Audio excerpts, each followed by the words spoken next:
Primary colors, red, yellow, blue. Primary colors contain only one pigment and cannot be created by mixing other colors. This is the general guideline. There are many different companies that create different primary reds, different primary blues, and different primary yellows. They look different. They're going to achieve different results. Take it, as with everything with color, take it with a grain of salt and understand that we're not talking about the exactness at all at any time. If I have two people making me chocolate cake, because I love chocolate cake, no doubt I will enjoy one of those chocolate cakes better than the other. Because it depends on the person making it, how much effort they put in, how the ingredients, the quality of ingredients, that sort of thing. So when you think about paint, you've got your higher end paints that are more expensive, and sometimes, mostly, there's a reason why they're more expensive. And then the lower end paints are a reason why they're cheaper. But sometimes you can get cheaper paints that work really well. So don't spend too much money. Do your research into the chocolate cake. Now I really want chocolate cake. So mix two primary colors together, you will get secondary colors. Red and yellow make orange, yellow and blue make green, blue and red make purple. Secondary colors, orange, green, and purple. When you mix a primary and a secondary color together, you get tertiary colors. Hard to spell, hard to say, as far as I'm concerned. Tertiary, which are these. Okay, so purple and red make a reddish purple, purple and blue make a purpley blue, and so on. Okay, tertiary colors. This wheel that you're looking at right now is the Johannes Itten color wheel, with the primary triad being red, blue, and yellow. Again, there are other color systems that have been developed in the history of color, but this is the color system that's most widely taught, and that's why you know it.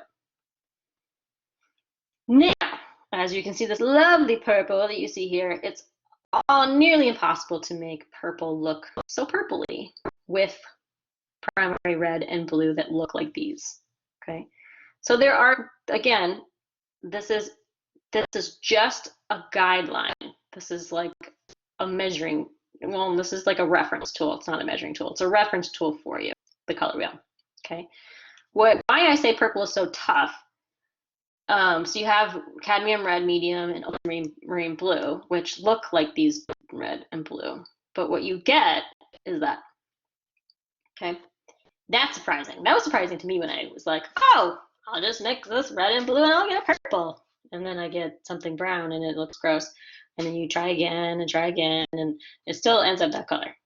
The reason why cadmium red and ultramarine blue don't mix purple is that cadmium red is a excuse me, a warm red, which is leaning more towards orange on the color wheel.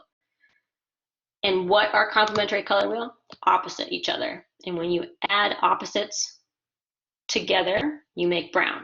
So let's just go back for a second. We'll talk about this later again. Red and green. Complementary. Opposite colors on the color wheel are called complementary. And when you add them together, they will make brown. So essentially, you'll never have to buy brown as long as you have two complementary colors. So keep that in mind when you buy paint. You don't need to buy all of the paints that are available. Save yourself some money. Okay, so the reason why this orangey red and this blue together make brown is because they cancel each other out and neutralize, because this leans more towards the complement of blue. So what you want to do is actually find a red on the prismatic red spectrum scale that is a little cooler and brighter. Something that's more rosy in color, like pinky. And then because the pink is more geared towards a violet hue, you will end up getting the purple that you want. So you have warm and cool versions of hues. This is a warm red because it's more orangey, and then the cadmium is a cooler blue. Cadmium red deep, okay? I think the cadmium red medium is the one that we were looking at. These are examples of how purples are made from different reds and different blues. warm red, cyan, processed blue, magenta, which is technically a cool red, okay, and a blue, primary blue, purple, right? These are different versions of purple. When you're working with primary colors, you do want to, when you buy a set of paints, you don't need to buy every color under the sun, under the rainbow. You only need to buy red, blue, and yellow ochre, but warm and cool versions of those red, blue, and yellows. So a dark blue and a light blue, dark, medium, cool, a cool red and a warm red. Because with these 7 colors, you can make warmer purples, cooler purples, warmer greens, cooler greens. This is really what you should get, is a double primary palette. We're going to talk about the color wheel like cooking for a second. Because if you take the color wheel as if it is perfect science, you're going to be disappointed. And I know that when I spoke with most of you one-on-one, you're talking about being intimidated by color. And that's totally natural. And the reason for it is because, well, yeah, starting out anything with so many ingredients, right, is intimidating. Cooking is intimidating when you first start out, right? Same thing with painting. You got so many colors to choose from. Do you need all of them? No, not really. Do you need all the ingredients for your recipe? No, it would taste horrible, right? But I like to think about cooking in relation to the color wheel and mixing color, because it makes me feel better about myself. Because when you're cooking, you have this beautiful picture of what your meal could look like, right? In the recipe book, you're like, yes, I would love to take my my slightly wet spoon and eat that delicious meal. That's so perfect. Oh, get that basil leaf. It's falling like beautiful rose petals. Anyway, I'm getting a little too imaginative. And you have the picture and then you have the recipe. You're like, okay, this is what I gotta do to make this beautiful thing, right? There's more than just that. You've got the map and you got what the picture looks like when you're trying to get to wherever you need to go. But how you get there, that's the most important part. You're gonna mess up. You're gonna add too much salt. But the next time you do it, you're gonna add less salt. Okay? And eventually you will use that color wheel as a guide more than just an expectation of you're the tourist and it's taking you there. Okay? We're all we all have that moment where we just make something and we can't go back from how it tastes because we've added too much of something. I just had to use this picture. It was really funny. So from now on, don't get intimidated, get excited. Because the color wheel is your compass. Color theory is your class on how to navigate color. It's like your map reading class. What do we used to call it? I used to work at a hiking company or outdoors company, and we used to take hikes out. So orienteering. Oh my gosh, I can't remember. We basically taught people how to use compasses and use a map, right? And of course, maps are definitely not used as much today as they used to be. I mean, you should always carry a map in your car. You should still have a collection of physical maps because that GPS or your phone could just die at any moment and you still got paper to look at. You should definitely learn how to read a map. It's super important. If you consider the color wheel as your north, south, east, and west, there's a lot of in-between coordinates here that you can achieve in between. And you're not just going to take a hike and go north the whole time.